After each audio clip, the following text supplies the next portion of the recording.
here today as a representative of Dungarvan and West Waterford Chamber. I'm a director. So it is going to be a really interesting talk from Rob Cass. And Rob is the director of Falcon Real Estate, the developers who are developing the North Quays. So I think we're all really excited to hear what Rob has to say. Rob is a family man originally from Dungarvan and is passionate about creating a better environment for his children. So Rob is going to talk to us about why Waterford, the timeline, and the really positive outlook for Waterford, Dungarvan and West Waterford. Without further ado, I'd like to bring Rob on. Thank you. And sorry, Rob will speak for 15 minutes, and when Rob is finished, he will be open to questions. So you can pop your questions here, and then I will ask Rob the questions. Thank you. Great. Thanks, Regina. Thanks everybody for joining in. I know it's lunchtime, so I'm going to keep this brief when I go through the deck. I'm going to quickly go through why we're doing North Quays, why Waterford and the Southeast, why it's such a positive place to back and invest in, why I believe in its growth, and the timeline. The output I want to share with you is when we get on to the questions and answers. I'm going to share a deck, but effectively I'll upload that so everybody can see that, because one of our key learnings in our story has been an absence of what we call long-term projections, and really why we're investing 400 million into an undersupply of what we call 6 billion in the Southeast today, with growth potential of 16 billion. So we're just proud to be the catalyst, or one small catalyst as part of that. Our little story was, I'm obviously, as Regina said, I'm from Dungarvan, Colligan, extradited for 20 years. I went to university in the UK, worked in Goldman Sachs, Shell, Unilever, Flora, Dove, went then into consulting, Apple, joined our Saudi group, where I was the strategy director overseeing their growth from 350 fashion stores, 2 shopping malls, to then expanding to 20 countries within 5 years, to 3,500 stores, 20 shopping centres, 12,000 homes a year, and 3.5 billion of solar, which is our group. Our group is owned by 3 entrepreneurs. So that was very exciting. And then I returned back home to bring up my then 2 kids in Dungarvan, because family is important to me. We came across the site of North Quays, which is a stunning 16 acres. We've been at this for 3 years. We secured planning there in July, so we're ready to begin. So this is the kind of the story of going the next 3 years, 4 years on that journey of why we're backing, why I believe in Waterford, and I believe in its and outstanding growth potential. So I'm going to take you through kind of I guess I'm just going to take you through the video very quickly, and I appreciate most people will have seen this, and if not, no problem, we'll just start it now. I hope you can hear that music.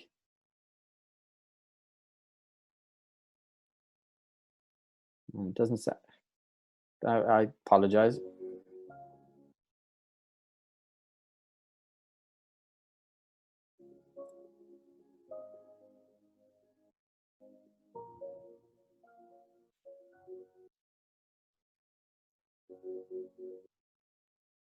This is apologies for the speed.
I'll just take that off at the end.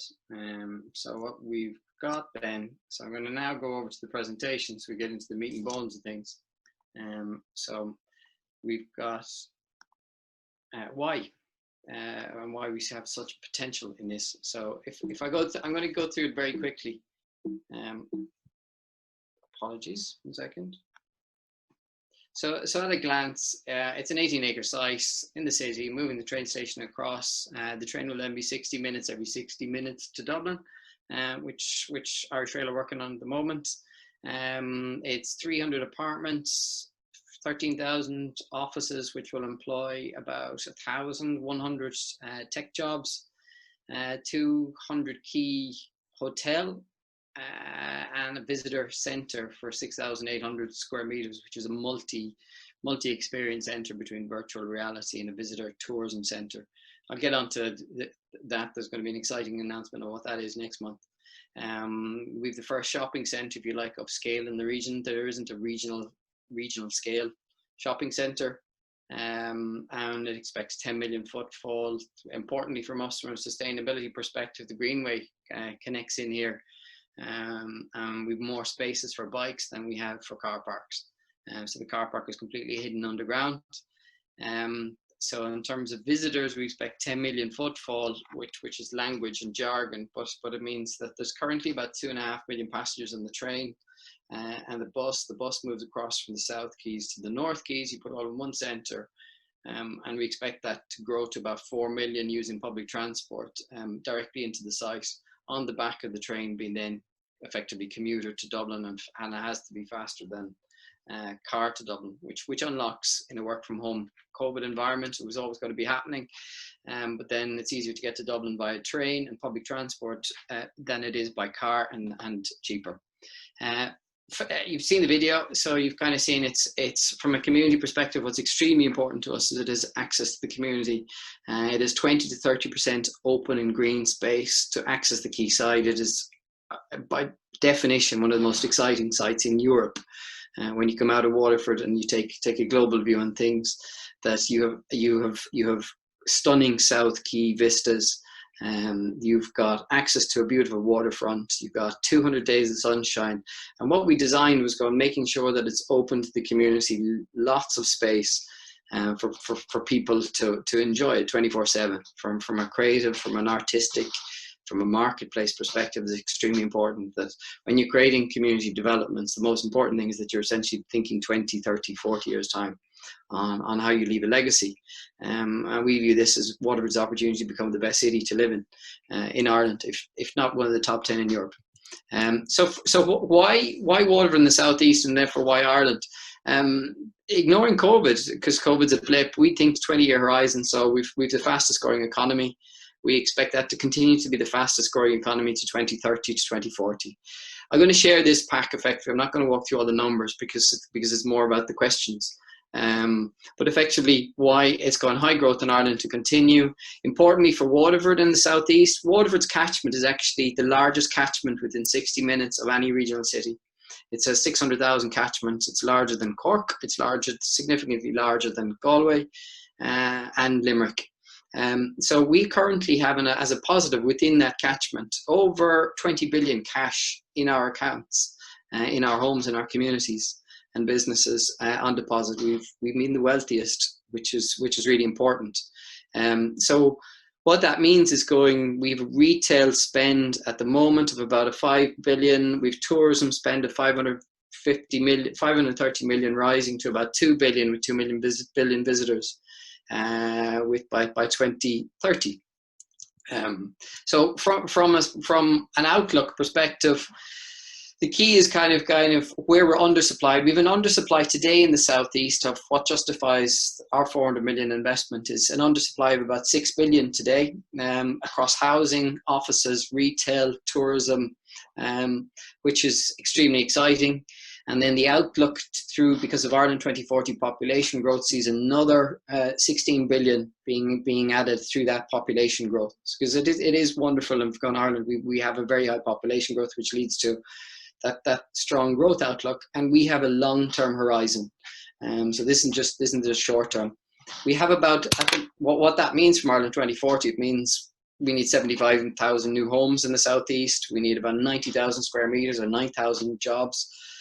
Student accommodation needs about 380,000 on the back of the uni growing 50%. And tourism is currently undersupplied by about 800 beds or 4 hotels, which will be further boosted with Greenway going into the city. But we also need, if we look further out, is about 2,000 beds, which is about 20 hotels out to 2040. So when you look at the next one is kind of the infrastructure and tourism. When you bring all of that, when we work from international, you merge the train, the bus, you give it essentially European living brought to Ireland for the first time. And around that grows the potential to grow from better infrastructure. It's wonderful to see the government announcing the capital plan. We're expecting that there's going to be better and long-term horizon investments in capital, particularly on more sustainable forms of transport. So I'm whizzing through this to get to the questions, because for us, where view is going, we have to share all of this with communities so that all our businesses prosper and rise on the back of it. So effectively, in the southeast, we've an undersupply today in homes of 15,000, which is 3.2 billion. And with the rising population growth, that's 75,000 homes in the southeast. Waterford's about 25% of that. So it's about an undersupply today, about 800 to 1,000, 1 billion undersupply in Waterford today on housing. And that's backed up with mortgages. So that's mortgages already approved within the catchment. And if you look at what's the exciting pipeline that we're involved in as well, directly or indirectly, we've got Kilbarry coming online, which is 2,000 new homes, Ferrybank, which is 2,500 homes. The smaller developments like Grace Dew, and this is obviously in the city, because we have to bring on the housing supply to meet the North Quays jobs. Same on offices. That population needs offices. We don't really have prime offices of scale in Waterford City. If you don't build the offices, you therefore don't have the tech jobs and therefore the high value jobs. If you don't have the high tech jobs, you then don't get the growth. And one of our root causes in Waterford of the under delivery has been we lose one in 4 young people has left the county, and we want to bring a lot of them back. So we've had 50,000 young people leave the southeast in the last 10 years, and that we view this as kind of an opportunity to bring many of them back when we build and when we collaborate and work together. From a tourism perspective, Greenway has had a great impact, but we are under indexing and underperforming to Galway. So we've got an undersupply today of about 125 million. And that rises to 2040, so there's great opportunities for those in the hospitality to grow. Retail is the same, so we've got a significant no supply of quality retail in Waterford at the moment, with a lack of brands, and that results in what we call leakage of 1.2 billion. So we spend in Waterford in the southeast 1.2 billion of 24,000 jobs outside the region today. Be that in Cork, be that in Dublin, be that in Kildare Village, and that's jobs. So that's 24,000 jobs. I'm going to move on now to kind of the timeline, because I'm just conscious of time. Where we're at the moment, planning was granted in July. Government funding is expected to be announced in the next 2 weeks. We've secured our financing, ready to start building. Hoarding will go up in December. It's a 4-year build. So on much of the units, where in some of the units will be ready, but effectively all of next year is laying down a podium and piling, which is kind of like what I call to my kids green Lego block, and then on top of that you're building for 2 years. So it's a back end of 2023 to allow Christmas trading. And what that creates is 2,500, 2,000, 3,000 jobs on site and 4,500 jobs indirectly. So that's kind of coming to what it means for Waterford and the southeast, and also Dungarvan, because all those jobs we're hoping will come from Waterford and the southeast, that talent moving back. That Dungarvan one busload of young people that's leaving because through a lack of jobs will then be now staying in the county and staying in the region to stay in their communities. This is kind of what it looks like if you're looking back in Ferrybank. It's unique that you have actually cows within 5 minutes of a city, and we expect all of that to be populated with jobs in the foreseeable future. If you got from a jobs breakdown of where do all those jobs come from, primarily in the offices. Everybody's been focused on the shopping centre because it's the interest of ongoing. Yes, we've got Zara and others, but there's about 1,350 jobs going into the offices. I'll have an announcement next week on what that is. So it's US media and tech, which is very, very exciting, very creative, extremely attractive. But I'll announce that joint venture next week. And then across, you've obviously got the retail jobs that are created, jobs in the construction, and we're hoping much of that talent comes from Waterford in the southeast.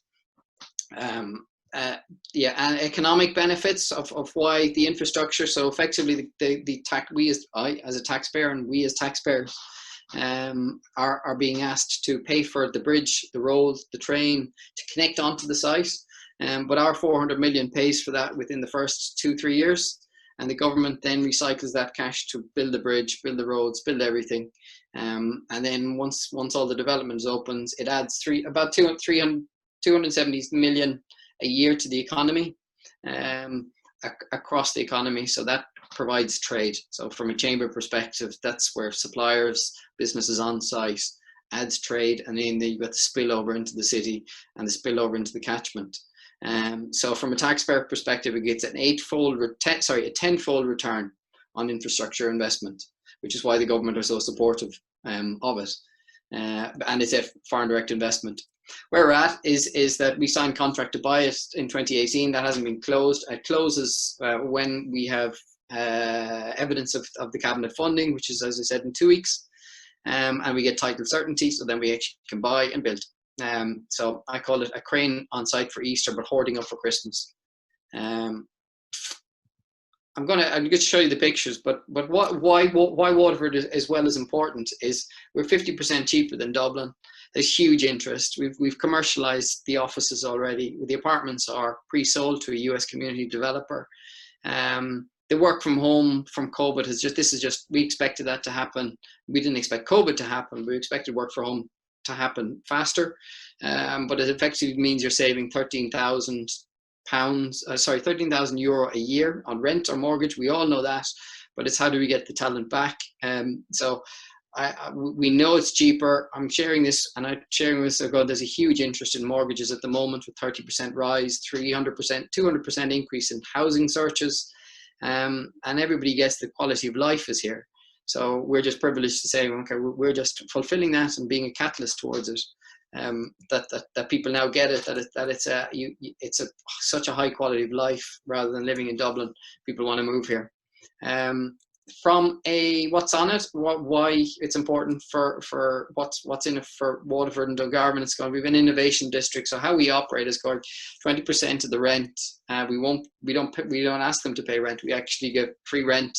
And we give equity to help startups grow, because a lot of the startups fall and fail due to lack of shortage in cash. So there's an innovation district for creatives, because we want to become a kind of a creative city that lures in talent and makes us a destination, not just in the southeast, but for Ireland's talent. Then you've got it's a smart city, so we've got the infrastructure, the greenways, the return on capital, human capital particularly, and quality of life. So I'm big on sustainability. The development itself is 100% renewable powered, solar on the rooftop terraces, ready to go. Few pictures, hotel, second highest building in Ireland for hotels, and actually has finance, unlike the Cork development, which was just announced yesterday, which got planning, and delighted to see Cork get that scale. But it's 15 stories with stunning views down the quayside. I'm conscious of time, so I'm going to, instead of cutting that, you're all going to see that, but I'm going to turn it out now to questions, because we've got only just 7 minutes left. And I want to get around to lots of questions. So Regina, what are the questions? Happy to take them. First of all, thank you very much, Rob. That was fascinating. We have some very good questions. So the first question is from Peter O'Flynn. As the global retail industry is in a state of decline, even before the influence of COVID, and with this due to continue going forward, who do you see as being the occupiers for a regional shopping scheme when existing schemes are suffering badly all over Europe? Yeah, it's a good question. Retail in Ireland isn't suffering, so it's up 9% year on year and continues. As I said before, Peter, there's an undersupply in the region. The retail has shifted, obviously, it's digital led now. But with the leakage of 750 million and only a trade in the city of 250 million, by reversing all the leakage, and that's our choice of not shopping local, we treble spend. Who's going into it as an outlet village operator in Europe, and outlet villages are percentage of turnover, not long-term leases. So we've 20 shopping centres and 3,500 brands, but it's all percentage turnover now. So we're not interested in long-term leases. Why? Because in 20 years, most of those brands even don't exist. So it's the level of interest from a retail perspective is outstanding. It's a food and beverage led offering, which is a marketplace. So we're hoping to put all the what we call the brilliant startups and the brilliant existing in the region under one roof called a mercato. So that concept exists in Mayfair at the moment and in Lisbon. So we're just replicating that concept here. So we don't have any concerns about retail because of its growth and the chronic undersupply and not shopping local, the lack of experience at the moment. So they're declining in the UK, they're not declining elsewhere. So it's very much the market is undersupplied. Well, it's great to hear that you're so confident, Rob. Now, Thomas Byrne has asked a very good question here. Rob mentions that the train going from Waterford to Dublin, 60 minutes every 60 minutes. Is there significant upgrades needed to the current line for this to happen? And what involvement or commitment do Irish Rail have to this goal currently? The second question is have already designed by Irish Rail. They were ready, I would call it like Thomas the Tank Engine, which is they're ready probably about 3 years ahead of schedule. 60 minutes, every 60 minutes, it requires an upgrade at Kilkenny and Kildare. It's about 40 to 60 million capital investment. But as you've just seen, the Exchequer benefit, we're getting 1.2 billion. So we're working with Irish Rail and to say, okay, well, let's make that happen by 2025. So if we're getting 1.225 billion and it unlocks particularly housing, if you look at why it's infrastructure led, it unlocks about 2,000 homes, which creates Exchequer revenue of about 400 million. So that'll pay for the upgrades, hopefully, on the train. But Irish Rail are ready, and they're very excited. And it's huge cabinet involvement of going. That's not significant capital to unlock Exchequer and housing and at a better quality of life, if I'm blunt. But they're looking at it at the moment, heavily looking at it at the moment in the design. But it's already, the tracks have already been designed to allow for that. It's just more the upgrade is further up the line. Thanks, Thomas. Okay, thanks, Rob. Liam Keneally has asked, what % of the overall development has been de-risked by forward funding selling?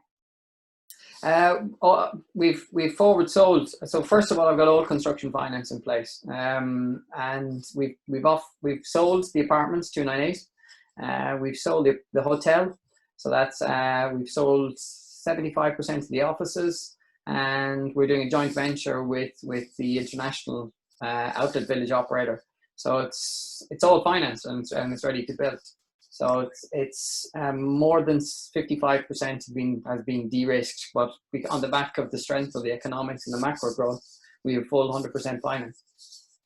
So John Fogarty's asked a question that sort of ties in with your last point there. Who are the apartments sold to, and what was the rationale behind a bulk sale? Bulk sale, so 290 was 298 because they're a community developer. It's a very interesting model. We want to partner with them for, they bring on, they don't charge excessive developer profit. We're minimum, it's our belief in community, which is minimum developer profit, minimal to market rent. Because we want a longer term partnership with them to say, okay, get the model right and scale it across every other city in Ireland. That was our rationale for that. John, I'm happy to take a few of them out of it, but we're at terms for 290. I can sell some of the penthouses, John, if you want to buy them, but and I'll take them out. But they're a fascinating model. Our view is we want to bring them to Ireland from the US because we're missing in Ireland what we call a community developer model. So this is the first time we'll have community development, effectively PRS, community development, in Ireland. So I wanted to lead Ireland on that, and now it's delivered. So it's contracted, but there's more opportunities. Okay, thanks Rob, thanks John.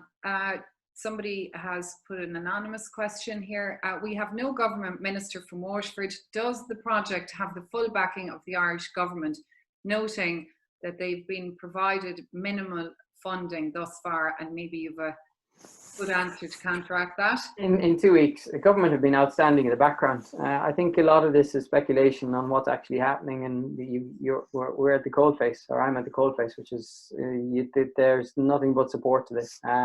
It's a huge scheme to allow people to get their head around, because it's the first time we've ever had joined up cross-departmental, sustainable, real community development. We've not done this. Ireland's got a gap on urban regeneration, so there's nothing to do with government funding from Waterford. All the T's are behind this. I'm regularly updating. The full government support has always been in place. It was just more getting the financing in place and the mechanisms in place. Those mechanisms have taken a while, but they're really behind this. We just need to crack on. Very good. So it has full backing. The direct question is, does the project have full backing? Yes, noting that they've provided minimal funding. That's not necessarily the truth. The council has spent probably about 10 million on this enabling the site already to get the position. So I'd expect full funding to be announced in the next 2 weeks. On the back of what I said is going, we know the benefits. The government knows the benefits. When we're getting an 8-fold return, and particularly the jobs are really positive. It's giving a positive social return, which is why there's full government support. Thank you, Rob. Jamie Moore has asked, great to hear a narrative around communities and community development. Would be really interested to hear about community stakeholder engagement approach and any opportunity for communities to participate in co-design, benefits, etc. Now, that could be a long answer, so Rob, I'm just... Jamie, not time. No, Jamie, it's look, I've grown up from Colligan. I'm about community. We've got the opportunities to make communities miles better and far more equitable and far more social outcomes. So what that means is around the designs of in the next 6 months. I'd love to get feedback on what companies startups go into food and beverages. How do we design?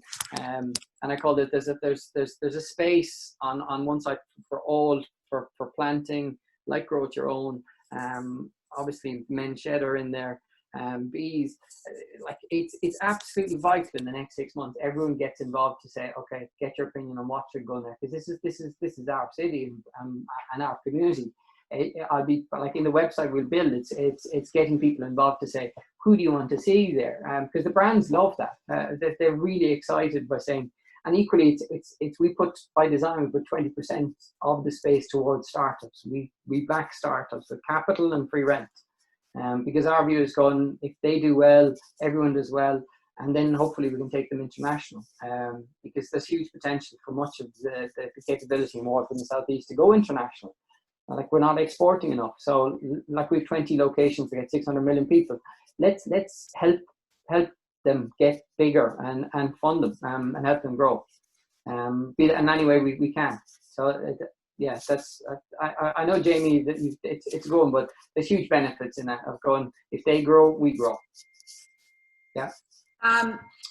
Lauren O'Brien has asked, and there's a few other people who are asking similar questions. Have contracts been signed for construction works, both site enabling and construction of buildings? If not, when do you expect tenders to be issued?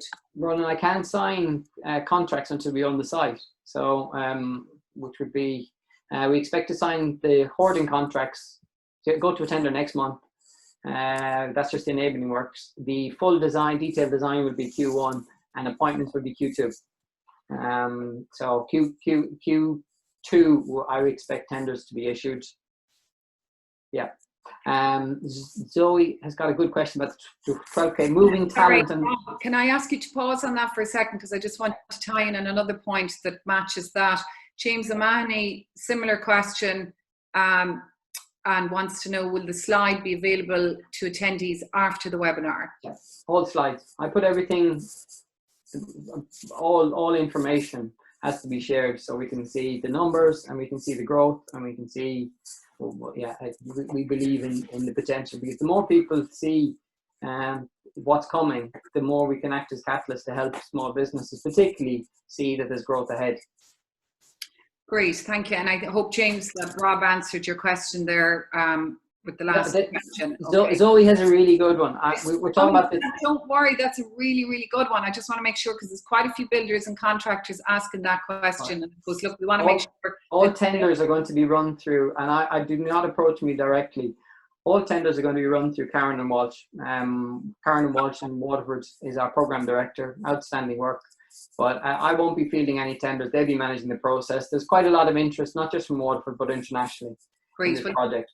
Thanks for clarifying that, Rob. So Zoe Penkard's question is invaluable. Yeah. Can you explain more about the 12,000 loan to attract back talent? Yeah, so we've been wondering how, like we said, this essentially for Waterford and like on me, how do we get back the talent? What our root cause of why we're underperforming would be we've lost a generation. We've lost 50,000 to the southeast. So the credit union and I are going and Falcon Real Estate and Waterford Whispers are going to announce a 12K to 15K loan to relocate back to Waterford in the southeast. That has been approved by their board and ready to go active. So we're going to be promoting that on our website on going move back to Waterford, move back to southeast, and you qualify for 12K to 15,000 loan. That which was effectively the difference in your rent or mortgage that you'll be paying for versus Dublin. That'll boost trade, because effectively if you're coming back and you're spending money in our community and our businesses, it's a much needed boost for them in the high street and traders. But equally it creates the housing demand. That's 200,000 of homes per home rather than spending 400,000 in Dublin. So we're delighted to work with the credit union on that. And we'll fund the website to do that, to attract people back, and equally that ties back into Jamie's question on the community, going, well, how do we make ourselves better? So the first phase is launch in 2 weeks, and then in 4 weeks we'll be saying, well, okay, have an input into what we should be looking at for in the North Quays in 4 weeks time. And so when you're back for Christmas, our phrase is going move back, come back at Christmas, stay home, save yourself 12K, but make a difference for the next generation and be part of making Waterford an amazing place to live, because we've an outstanding quality of life, but the next decade is going to be really exciting if we move back. And the credit union say about 1,000 a year to come back to Waterford, which is huge. That's about 200 million in trade, or half the impact of COVID negativity. So that's the kind of loan we're working with credit union. Great. Well, thank you, Rob. We've actually gone through all of the questions, and I guess the question I'd like to finish with is, look, we've been hearing about the North Quays for a very long time. Yep. There's a number of people out there who's skeptical. Is it going to happen? So I suppose the question I ask Rob, is this really going to go ahead? Yeah, people only see it's like an iceberg, Regina. All the work has been done. It's designed. It's ready to go. It's financed. It's just a question of getting going. I understand the frustration. I thank people. It's been 2 years, probably delayed. But I think when the hoarding goes up, fine. When the announcement next week of going who's moving in, even better. But people need to get ready going. The smart people will start moving back now, because what we find when we do this is property prices that start to build. Now, if you wait for 3 years and then you move back, great. It's great to see Ferrybank getting a bump, and it's great to see the city will get a significant bump from it. But anyone saying it's not happening, okay, we're putting our money where our mouth is. We'd like you to be involved in making it happen. I can understand the negativity, but having done this many times in many countries, it's happening. I wouldn't be in a call talking about it unless it is. Fantastic. Well, I wanted you to finish off with that, Rob, so that's great. We're looking forward to the announcement regarding the funding, because that's the catalyst for the whole thing to drive on, and then the hoarding. So, Rob, I'd like to say on behalf of Waterford, Dungarvan and West Waterford Chamber, a sincere thank you for that great presentation. My name is Regina Mangan. I'm a director with Dungarvan and West Waterford Chamber. I'd like to thank Jenny and her team for organising this great webinar with Rob. Thank you. And I wouldn't be doing my job if I didn't remind you all that you have a great opportunity to support our community by buying the Dungarvan and West Waterford gift vouchers for Christmas to reward staff and whatnot, because that money is pivotal to supporting our business in our community. And as they say, it is a rising tide that lifts all boats. And on that note, thank you all for attending. Rob, thank you sincerely. And we look forward to the next announcement. Yeah, great. Thank you. Bye-bye. Thank you very much.